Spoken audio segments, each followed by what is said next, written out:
Le buzz marketing, je vais l'expliquer avec quelques exemples. Le buzz marketing, c'est le fait de surfer sur les buzz pour pouvoir faire votre communication.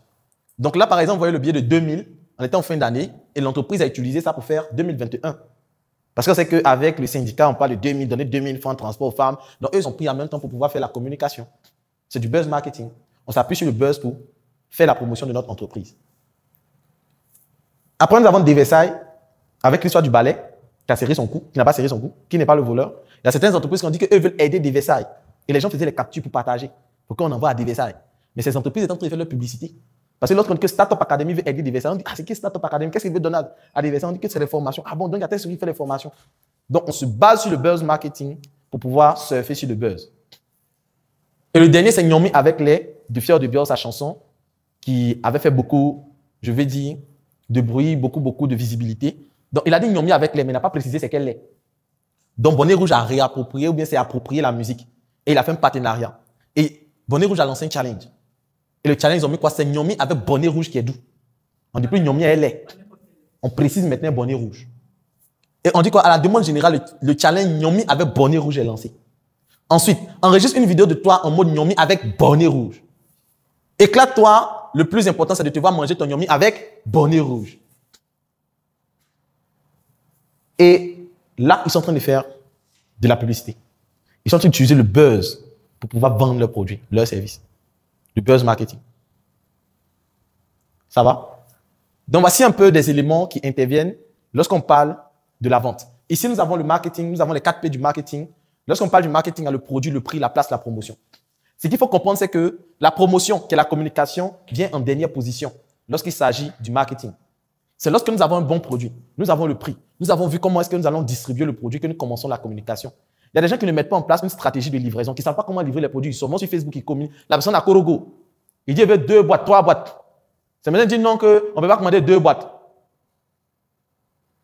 Mais dans ta communication, il fallait préciser que pour ceux qui sont en dehors d'Abidjan, ou bien ça paraît de telle quantité qu'on livre, mais tu ne précises pas. Et c'est qu'on passe la commande, maintenant tu viens me dire que non, tu ne peux pas livrer 2 boîtes. Ça veut dire quoi? C'est quoi ces foutaises là?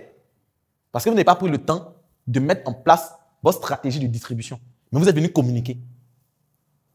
Donc, c'est important pour vous de pouvoir comprendre cet aspect-là, les 4 P du marketing. Après la vente. Au fait, ce qu'il faut retenir de la vente, c'est que la vente, ce n'est pas seulement le fait de vendre un produit ou un service ou de faire, je vais dire, la transaction économique. Il y a vente quand il y a achat. Mais la vente est d'abord psychologique. La vente est d'abord psychologique. Ça, c'est un élément que vous devez comprendre. C'est quoi? Vous avez besoin d'un élément? Après le buzz marketing. Après le buzz marketing, les 4 P. Donc, il y a le produit, le prix, la place, la promotion. Vous pouvez enregistrer, vous pouvez prendre des photos, il n'y a pas de souci, ça ne gêne pas. Donc, le produit, le prix, la place, la promotion. Voici les 4 P du marketing. Même après, vous tapez les 4 P du marketing, ils vont présenter. D'autres parlent de 5 P, ils vont parler même du personnel.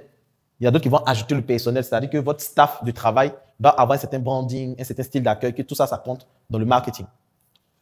La vente, comme je disais, il y a vente lorsqu'il y a hâte d'achat. Parce qu'il y a des personnes qui disent quoi? Que non, je suis allé vendre aujourd'hui, ça n'a pas marché. Non, vous n'avez pas vendu. S'ils n'ont pas acheté, vous n'avez pas vendu. Vous n'avez pas fait de la présentation de produit. Vous avez présenté votre produit, votre service, mais vous n'avez pas vendu. Donc, il est important pour vous de comprendre qu'il y a vente quand il y a achat. Et la vente, c'est quoi? C'est de pouvoir comprendre que c'est vous qu'on achète d'abord. Donc, vous devez travailler sur votre branding. Premier élément. Deuxième élément, c'est que l'achat est d'abord psychologique. Qu'est-ce que l'achat psychologique? C'est quoi? C'est-à-dire que lorsque vous sortez et que vous dites vous partez acheter le pain, au fait, vous avez déjà acheté le pain dans votre tête. Vous êtes déjà convaincu que l'argent qui est dans votre poche, c'est pour le pain. C'est pour ça que des gens disent, ils ont l'argent, ils disent que ça là, tu vois ça comme ça, mais c'est fini. Tu vois beaucoup d'argent, c'est fini. Tu vois ça comme ça, c'est fini. Parce qu'il a déjà fait les achats de façon psychologique. Et en termes d'achat, il y a ce qu'on appelle les achats routiniers. Les achats routiniers, ce sont les types d'achats qu'on va faire au quotidien. Comme aller acheter le pain, pour ceux qui prennent le café, aller acheter du savon. En fait, ça, je vais dire, on ne fait plus les calculs pour acheter le savon. On sait que ça fait partie des achats qu'il faut faire au quotidien. Donc ça, c'est un premier type d'achat. Les autres types d'achats, c'est que vous allez voir qu'il y a des achats qu'on va faire sur la base de certains besoins. Comme le fait d'aller acheter des formations. Je vais dire, on ne va pas acheter des formations au quotidien. Mais on en a besoin pour répondre à tel ou tel besoin. Donc ici, vous devez comprendre que l'achat, c'est d'abord psychologique. Et qu'il y a vente quand il y a achat. Donc, la grande différence entre le marketing et la vente, le marketing intervient à tous les niveaux. Avant, pendant et après. Mais la vente va se faire à deux niveaux. D'abord, vous, qu'on va acheter, et ensuite l'achat psychologique, avant de faire sortir l'argent. C'est important de comprendre ces deux nuances entre la vente et le marketing. Je vais m'accentuer sur cette image et c'est là qu'on va clôturer la formation d'aujourd'hui. Parce que grâce à cette image, on va comprendre tout le process qui vient derrière. Et c'est que là, on a déjà dépassé le temps. Donc ici, vous devez suivre attentivement. Nous avons là les 5 conditions pour boucler une vente. La première condition, c'est l'existence.